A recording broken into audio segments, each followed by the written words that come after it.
मित्रों नमस्कार। मैं दिनेश यादव देश दुनिया के कार्यक्रम में आपका स्वागत है।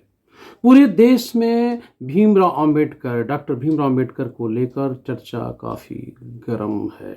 आखिर में क्या ऐसा है कि डॉक्टर भीमराव अंबेडकर को लेकर के आज पूरे देश में चर्चा हो रही है। भीमराव अंबेडकर के बातों को लेकर, उनके व्यक्तित्व को लेकर के बातें हो रही हैं, लोग उनकी चर्चाएं कर रहे हैं।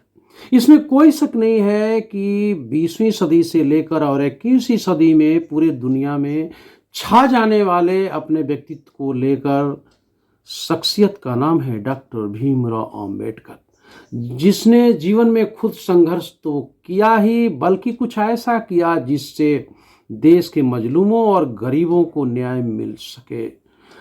जो उपेक्षित थे, पिछड़े थे, दलित थे, जो सताए गए थे, उनके लिए एक आवाज बनकर डॉक्टर भीमराव अंबेडकर उभरे थे। और केवल उन्होंने आवाज ही नहीं बना बल्कि कुछ ऐसा संवैधानिक रूप से कर गए ताकि युगों युगों तक उनके साथ अन्याय न हो सके, वो अपने पैरों पर खड़ा हो सके और आर्थिक रूप से समृद्ध हो करके अपने जीवन को चमका सके। तो फिर ऐसे में डॉक्टर भीमराव अंबेडकर, जिन्होंने न्याय के लिए काम किया, सामाजिक रूप से अधिकार देने का काम किया, ऐसे लोगों को जो निहायत ही आर्थिक रूप से, सामाजिक रूप से पिछड़े थे और गरीब थे और उपेक्षित थे। फिर अचानक ऐसा क्या हो गया कि फिर एक बार डॉक्टर भीमराव अंबेडकर 21वीं सदी में पूरे दुनिया के लिए एक आइकॉन बनकर उनके विचार उभर रहे हैं। इसके पीछे जरूर कोई बात है वैचारिक रूप से, जिस पर बहस पुनः एक बार शुरू हो चुका है। राजनीतिक पार्टियां भी डॉक्टर भीमराव अंबेडकर को लेकर अपना आइकॉन बना रही हैं ताकि उन्हें वोट का फायदा हो सके। इसके साथ ही युवा भी इस चर्चा को ध्यान से देख रहे हैं कि डॉक्टर भीमराव अंबेडकर का व्यक्तित्व एक बार फिर 21वीं सदी में तेजी के साथ उभरता जा रहा है।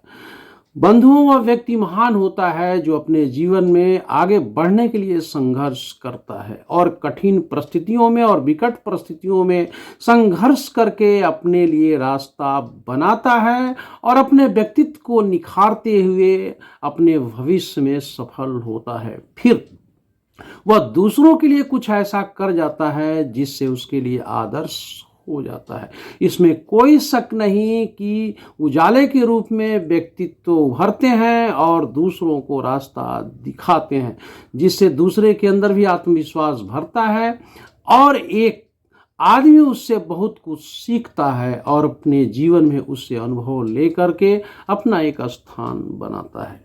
आज ये बहुत ही एक समस्या की बात है कि लोग बेझिझक, बिना जाने और समझे महापुरुषों की आलोचनाएं कर रहे हैं जो आज से कई वर्ष पहले इस दुनिया से विदा हो चुके हैं, लेकिन उनके विचार आज भी जिंदा हैं। वह भी महापुरुषों पर बात कर रहा है जो दूसरे के लिए कदम भी नहीं चल सकता और नहीं तो किसी के लिए कोई काम कर सकता है, लेकिन सतही स्तर पर विमर्श के लिए उसके पास बहुत से ऐसे पॉइंट हैं, वे सिर्फ पैर के जिस पर वो बहस करने के लिए तैयार हो जाता है। भले उसका बहस और विमर्श उसे गड्ढे में खुद गिरा दे और दूसरों को भी गलत रास्ते पर ला दे। फिर महापुरुषों पर बात करते समय तो संयम बरतना ही चाहिए ताकि जो महापुरुष सबके लिए आदर्श हो, सबके लिए आइकॉन हो, फिर उस पर बहस छेड़ करके गलत दिशा में ले जाने की जो परंपरा चल पड़ी है भारत में, वो बहुत ही गलत है। क्योंकि बच्चे केवल स्कूलों में पढ़ने से ही नहीं सीखते, किताबें पढ़ने से भी नहीं सीखते हैं, बल्कि जो राजनीतिक लोग हैं, जो देश के अच्छे लोग हैं, जो प्रोफेसर हैं, टीचर हैं, राजनेता हैं और स्वयं को साधु संत कहने वाले जो लोग हैं, वो जब कुछ बोलते हैं तो उसका भी युवा पीढ़ी पर असर पड़ता है। इसलिए यदि उनको लगता है कि वो भीमराव अंबेडकर के बराबरी पर खड़े हैं, प्रभु राम के बराबरी पर खड़े हैं, उन्हीं की तरह डायनामिक है, कृष्ण की तरह डायनामिक है और अन्य धर्मों के जो महापुरुष हैं अगर उन्हीं की तरह डायनामिक है, तब तो उन्हें कुछ कहने का हक है। अन्यथा यदि वो केवल अपने स्वार्थ के लिए किसी महापुरुष पर किसी प्रकार का प्रश्न चिन्ह खड़ा करते हैं तो निश्चित तौर पर यह युवा पीढ़ी के लिए ठीक नहीं है। और आम लोगों को भी इस पर संयम बरतना चाहिए कि जिन महापुरुषों से हमें सीखना चाहिए उस महापुरुषों पर हम क्यों बेवजह की टिप्पणी करते हैं।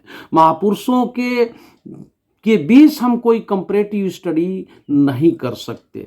हम भले अवलोकन के लिए और कुछ समझने के लिए दो व्यक्तित्वों में तुलनात्मक अध्ययन कर सकते हैं, लेकिन हमारा कोई हक नहीं बनता कि हम किसी महापुरुष पर किसी प्रकार की नकारात्मक टिप्पणी करें, क्योंकि कोई भी व्यक्ति महापुरुष ऐसे नहीं बनता है।